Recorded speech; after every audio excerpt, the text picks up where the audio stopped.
আসসালামু আলাইকুম guys, this is মাঝার and welcome back to my channel মাঝার pictures.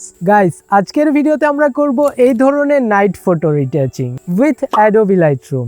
এই ভিডিওতে আমি খুবই ইজি কিছু স্টেপে ফটোটি রিটাচ করব।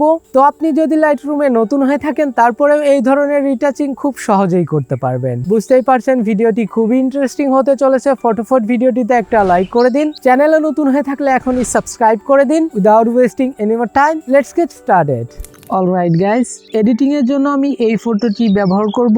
এই ফটোটি আমি কিছুদিন আগেই সানসেটের একটু পরে ক্লিক করেছিলাম, যখন স্কাইটা রেড থাকে, এবং ফটোটা ক্যাপচার করার সময় আমি ব্যবহার করেছিলাম ক্যামেরারই বিল্ট ইন ফ্ল্যাশ। তো আপনারাও এরকম সুন্দর মুহূর্তে একটি ফটো তুলে নেবেন, দেন ফটোটি গ্যালারি থেকে শেয়ার করে লাইটরুমের মধ্যে ওপেন করবেন।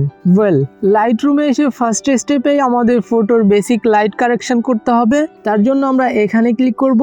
অ্যান্ড ফটোর এক্সপোজার আই থিঙ্ক পারফেক্ট আছে। আই থিঙ্ক কন্ট্রাস্টটা একটু বেশি রয়েছে, তো আমি এটাকে একটু কমিয়ে নিব, লাইক -15।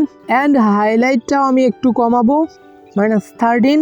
দেন শ্যাডো আমি একটু বাড়াবো, তাহলে আমাদের ফটোর ডার্ক এরিয়াটা আর একটু ডিটেলড দেখাবে। দেন লাস্ট ব্ল্যাকসটাকে একটু কমিয়ে নিব, -6।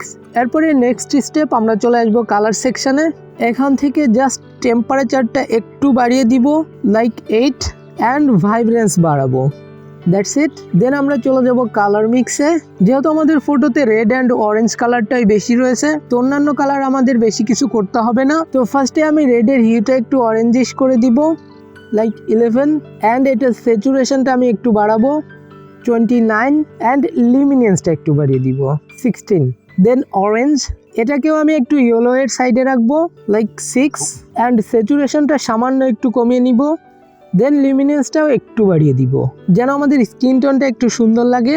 এরপরে বাকি কালারগুলো আমার ফটোতে খুব একটা নেই, তারপরেও যেহেতু টি শার্টের মধ্যে রয়েছে, তো বাকি কালারগুলো একটু মডিফাই করে নেই।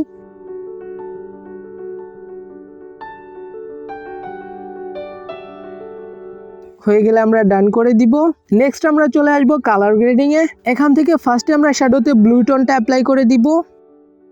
অ্যান্ড এটা স্যাচুরেশনটা রাখবো আমি 20 থেকে 25 এর মধ্যে। লিমিনেন্স একটু কমিয়ে দিব। অ্যান্ড ব্যালেন্সটাকেও একটু কমাবো, -12। দেন মিড টোনসে আমি অরেঞ্জ টোনটা অ্যাপ্লাই করব। এগেইন এটা স্যাচুরেশনটা আমি একটু কমিয়ে নিব, 14। অ্যান্ড ডান।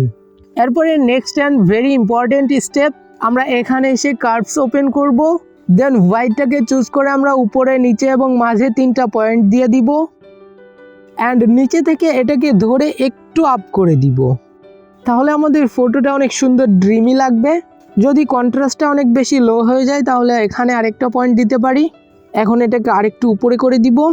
এরপরে আমরা ব্লুটাকে সিলেক্ট করব। অ্যান্ড ব্লু এর এখানে একটা পয়েন্ট দিব। অ্যান্ড নিচে এইখানে আরেকটা পয়েন্ট দিব। এখন এই উপরের মিডিল পয়েন্টটা আমি একটু ডাউন করে দিব, লাইক দিস। অ্যান্ড একদম নিচে থেকে ধরে এটাকে একটু আপ করে দিব, like this. And that's it. এটাকে আমরা ডান করে দিব। এখন যদি আপনাদেরকে বিফোর অ্যান্ড আফটার রেজাল্ট দেখাই, তাহলে দেখতেই পাচ্ছেন আমাদের ফটোটা রিয়েলি অসাম লাগছে। এরপরে লাস্ট স্টেপ, আমরা এখানে এসে আমাদের ফটোতে একটু ভিনিয়েট অ্যাড করব। অ্যান্ড মিড পয়েন্টটা আমি একটু ছোট করব, 20। And feather 100। দেন এখান থেকে আমি জাস্ট শার্পনেসটাকে একটু বাড়িয়ে নিব। অ্যান্ড নয়েজটা একটু রিডিউস করে নিব, that's it. Here is the final result. So guys, এই ছিল ভিডিও। আই হোপ ভিডিওটি আপনাদের ভালো লেগেছে। যদি ভালো লেগেই থাকে তাহলে একটি লাইক করে দিবেন, কমেন্ট করে জানাবেন কেমন লাগলো এবং নেক্সটে কি ভিডিও চান। চাইলে ভিডিওটি আপনার ক্রিয়েটিভ ফ্রেন্ডদের সাথে শেয়ার করে দিতে পারেন। অ্যান্ড চ্যানেলটা সাবস্ক্রাইব করবেন তো মাস্ট বি। দেখা হচ্ছে পরবর্তী ইন্টারেস্টিং ভিডিওতে। ততক্ষণ সকলে সুস্থ থাকুন, ভালো থাকুন, আল্লাহ হাফেজ।